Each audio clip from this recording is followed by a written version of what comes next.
Terceira parte dessa nossa revisão de 100 itens da matéria de direitos humanos. Veremos agora nessa parte os itens 21 até o 30. Item 21. O Alto Comissariado das Nações Unidas para os Direitos Humanos, também conhecido pela sua sigla, o Acnud, foi criado por uma resolução da Assembleia Geral das Nações Unidas no ano de 1993. O cargo integra a estrutura do Secretariado-Geral. A nomeação ocorre com a indicação pelo secretário-geral, com aprovação pela Assembleia Geral da ONU. O mandato é de 4 anos. O Acnud é o funcionário da ONU responsável pelas atividades da organização em matéria de direitos humanos, sob a direção e autoridade do secretário-geral. Sobre o Acnud, vamos lembrar inicialmente que se trata claramente de um órgão extraconvencional. Isso porque não foi criado diretamente por um tratado, por uma convenção, mas sim por um ato normativo de um dos órgãos principais das Nações Unidas, aqui no caso, a Assembleia Geral. Já caiu, se não me falha a memória, em um concurso para o cargo de Procurador da República, do Ministério Público Federal, uma assertiva que colocava que o Acnud pode receber, tramitar petições individuais e até mesmo responsabilizar os estados. Isso não é possível. O Acnud não tem entre as suas atribuições receber e tramitar petições individuais. O Acnud não é um órgão especificamente de proteção dos direitos humanos que dispõe de mecanismos de proteção, a exemplo do mecanismo das petições individuais. Pensem no Alto Comissariado das Nações Unidas para os Direitos Humanos, o Acnud, como o principal funcionário da Organização das Nações Unidas, da ONU, para atuar mais administrativamente na matéria de direitos humanos. É o Acnud que vai, por exemplo, angariar fundos para o trabalho dos órgãos de tratado do sistema global. É o Acnud que vai também auxiliar administrativamente no trabalho dos órgãos convencionais e dos demais órgãos extraconvencionais. Vamos lembrar ainda que um brasileiro já ocupou esse cargo, de Alto Comissariado das Nações Unidas para os Direitos Humanos, que foi o brasileiro Sérgio Vieira de Mello, lamentavelmente e tragicamente morto num atentado à bomba. Sobre o Sérgio Vieira de Mello, há livros, biografias e também um documentário e um filme pela Netflix. Item 22, bem conceitual. O subsistema convencional da ONU é assim chamado porque seus órgãos e os seus mecanismos de proteção encontram base ou respaldo normativo em tratados ou convenções internacionais de direitos humanos. Enquanto o subsistema extraconvencional é assim denominado porque os seus órgãos e mecanismos de proteção encontram base em atos normativos criados pelos órgãos principais da ONU. Embora seja um item aqui dessa nossa revisão muito conceitual e muito elementar da matéria do direito internacional dos direitos humanos, isso cai bastante nas provas de concurso. Não apenas em prova de primeira fase, mas também em provas de segunda fase e prova oral. Você precisa dominar essa conceituação. A história do desenvolvimento dos órgãos convencionais, dos órgãos extraconvencionais, isso fica mais no contexto das aulas completas do meu curso de Direitos Humanos. Neste momento, porém, guarde isso. Se te perguntar se determinado órgão é convencional ou extraconvencional, você simplesmente deve constatar o seguinte: este órgão foi criado por um tratado? Convenção é um sinônimo de tratado. Este órgão foi criado por um tratado?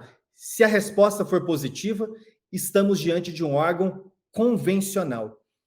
O Comitê de Direitos Humanos, o Comitê sobre os Direitos da Criança, o Comitê contra a Tortura, o Subcomitê de Prevenção à Tortura, todos estes comitês foram criados por tratados. Esses comitês a que fiz menção. Portanto, são órgãos convencionais. O Acnud, que vimos no item anterior, o Conselho de Direitos Humanos, entre outros órgãos criados não por tratados, mas sim por resolução dos órgãos principais da ONU. Eles são órgãos extra ou não convencionais. Item 23.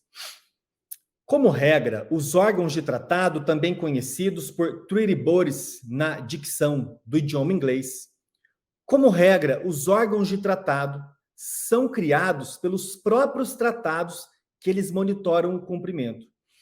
A exceção, e a exceção que vai cair principalmente na sua prova, a exceção corresponde ao Comitê DESC, ao Comitê para os Direitos Econômicos, Sociais e Culturais, que foi criado não por um tratado, mas sim por uma resolução do ECOSOC, que é o Conselho Econômico e Social, resolução essa do ano de 1985.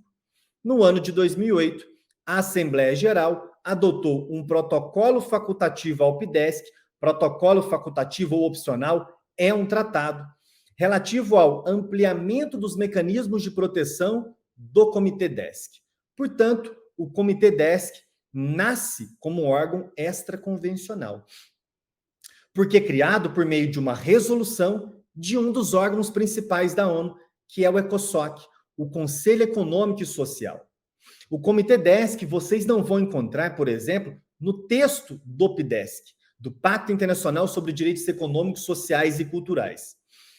Podemos, porém, e eu costumo afirmar isso, é a minha interpretação, que a partir do ano de 2008, com o advento deste protocolo facultativo, que faz menção ao Comitê DESC, que atribui a ele mais mecanismos de proteção, na minha compreensão, a partir de 2008, este órgão que foi criado de maneira extraconvencional se transforma também em um órgão convencional de proteção.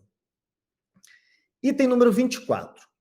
O protocolo facultativo à Convenção da ONU contra a Tortura criou o Subcomitê de Prevenção da Tortura, que possui duas funções: visitar lugares de privação de liberdade e fazer recomendações aos Estados-partes a respeito da proteção das pessoas privadas de liberdade, e também auxiliar os mecanismos preventivos nacionais para a prevenção da tortura.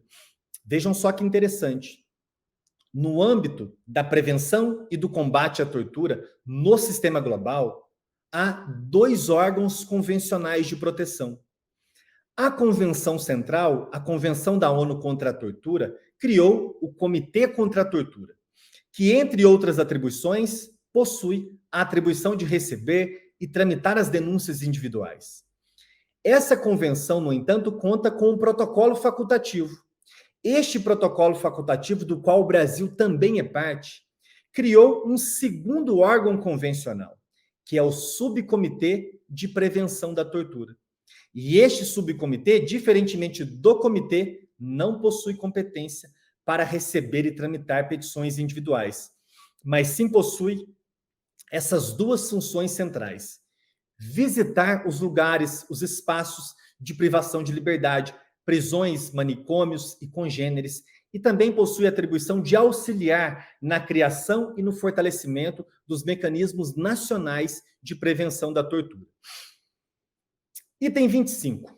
O Conselho de Direitos Humanos da ONU foi criado por resolução da Assembleia Geral em 2006, em substituição à antiga Comissão de Direitos Humanos, para buscar superar ou atenuar a chamada politização, ou também a seletividade no trabalho daquele extinto órgão, da Comissão de Direitos Humanos.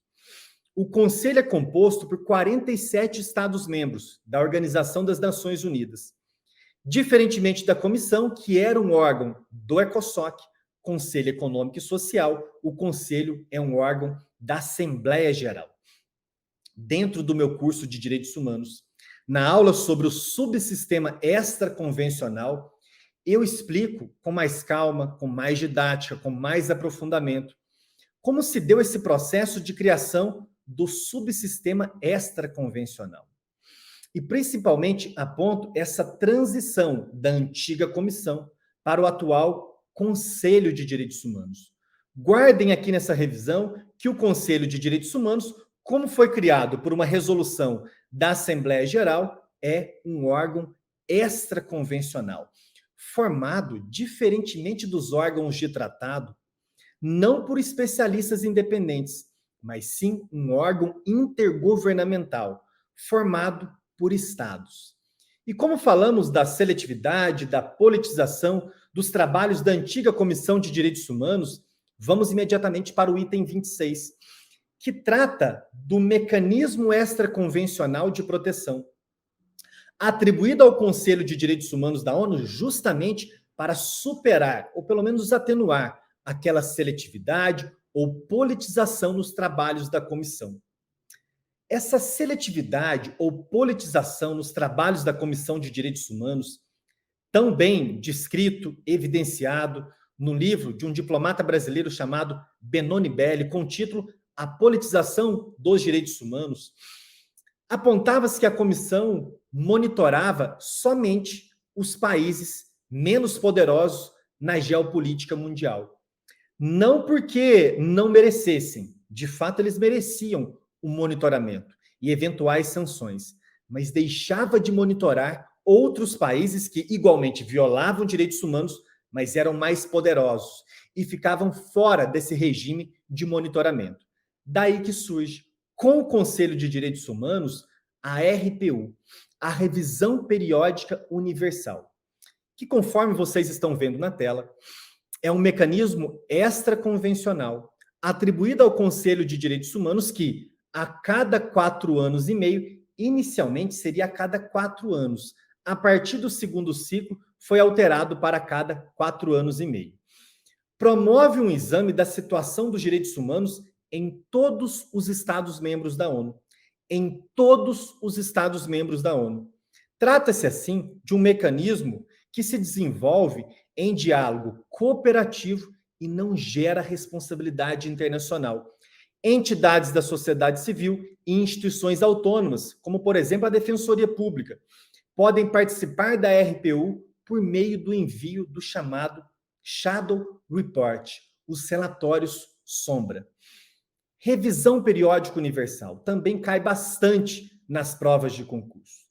Percebam que a RPU tem essa vocação, que, diferentemente da seletividade, da politização da antiga comissão, o Conselho de Direitos Humanos, a cada 4 anos e meio, deve monitorar a situação dos direitos humanos em todos os quase 200 países membros da Organização das Nações Unidas. Lembrem-se que o final da RPU não é uma responsabilização internacional, mas tão somente a consolidação de um conjunto de recomendações que o Estado pode ou não cumprir, não gera responsabilização internacional. Dentro do curso de Direitos Humanos, eu aponto, inclusive, algumas recomendações já encaminhadas para o Brasil e principalmente algumas que ele cumpriu e outras que ele preferiu descumprir. Item número 27. A Declaração Universal dos Direitos Humanos é um documento soft law, adotado em 45, com natureza jurídica de resolução da Assembleia Geral, e não de tratado. Há, porém, um consenso na doutrina de que a Declaração Universal consiste num instrumento normativo vinculante, discutindo-se apenas se isso incide sobre a íntegra do texto da declaração ou se aplica apenas para algumas partes da Declaração Universal. Sobre a Declaração Universal dos Direitos Humanos, o primeiro ponto que eu recomendo é que sempre, antes da prova, principalmente uma prova objetiva, façam uma leitura atenta do texto da declaração. Alguns enunciados de prova objetiva cobram um decoreba do texto da Declaração Universal, indagando, por exemplo, se protege determinado direito humano como protege outro direito humano. Neste momento, porém, guardem o seguinte, não é um tratado. A Declaração Universal é um documento de natureza soft law. Por isso, ela não passa por todo aquele procedimento para ser incorporada na ordem jurídica nacional. E o Brasil foi um dos signatários, um dos países que assinaram a Declaração Universal dos Direitos Humanos. Embora não seja um tratado, com o passar dos tempos, o texto da Declaração Universal, na íntegra ou algumas partes, vai depender da interpretação, alcançou o status de norma costumeira. E nós já vimos em bloco anterior que o costume internacional é uma das fontes do direito internacional dos direitos humanos. Em resumo, é um documento de natureza soft law vinculante para os Estados. E isso por pelo menos duas razões. Seja por representar a interpretação mais autêntica das vagas disposições de direitos humanos veiculadas na Carta das Nações Unidas ou Carta de São Francisco, que é um tratado. Seja também porque, com o passar dos tempos, a Declaração Universal foi alcançando esse status de norma consuetudinária ou de norma costumeira e, portanto, produz um efeito vinculante para os Estados. Item 28, ainda sobre a Declaração Universal. A Declaração Universal protege tanto direitos civis e políticos, como também os DESC, os direitos econômicos, sociais e culturais. No preâmbulo da Declaração Universal é encontrada uma previsão sobre o direito de resistência. E ainda, para fechar esse ponto, o artigo 17 da Declaração Universal protege o direito à propriedade. 3 pontos bem objetivos dentro do mesmo item 28. Primeiro ponto, a Declaração Universal possui uma natureza bipartite, protegendo na classificação do Karol Vazak tanto os direitos de liberdade, primeira geração, como também os direitos de igualdade, segunda geração. Segundo ponto, no preâmbulo, nós vamos encontrar, sim, esse quase que um direito natural à resistência. Quando os redatores da Declaração Universal, no preâmbulo deste documento, colocam: se os estados, novamente, se mostrarem tiranos, violarem direitos humanos, a população pode e talvez deve se rebelar contra o próprio Estado, e ali está evidenciado claramente um direito de resistência contra a tirania. Por fim, a Declaração Universal, em que pese naquele momento o mundo estivesse dividido entre os blocos capitalista e socialista, e o bloco socialista capitaneado pela ex-União Soviética, com uma tendência mais de atacar a propriedade privada e individual, em que pese toda a discussão da Guerra Fria, a Declaração Universal protege, sim, a propriedade privada. Item 29. O Pacto Internacional sobre Direitos Civis e Políticos conta com 2 protocolos facultativos, sendo o primeiro relativo à ampliação dos mecanismos convencionais de proteção do Comitê de Direitos Humanos e o segundo trata da abolição da pena de morte. O Brasil é parte tanto do PIDCP, como também ratificou ambos os protocolos facultativos. Recomendo, é claro, uma leitura atenta do PIDCP e também destes 2 protocolos facultativos. Último item dessa parte da aula de revisão. Item número 30. Vamos lembrar que o Brasil, imagine que cai na sua prova oral candidato, candidata. O Brasil já foi responsabilizado no âmbito do Sistema Global de Proteção. Sabemos que o Brasil possui várias condenações da Corte Interamericana. E no âmbito do Sistema Global, o Brasil já foi condenado? Sim, até agora em apenas 2 casos. Caso Aline Pimentel, perante o chamado Comitê CEDAW, Comitê para a Proteção dos Direitos das Mulheres, e o caso Aline Pimentel tratou principalmente de uma prevenção da mortalidade materna, em uma situação de emergência obstétrica e de uma vítima que reunia fatores múltiplos de vulnerabilidade. E também, mais recentemente, no caso Lula contra Brasil, perante o Comitê de Direitos Humanos, que tratou, entre outros assuntos, principalmente da violação do devido processo e também da violação dos direitos políticos. Encerramos mais uma parte. Na parte seguinte, veremos dos itens 31 até o 40.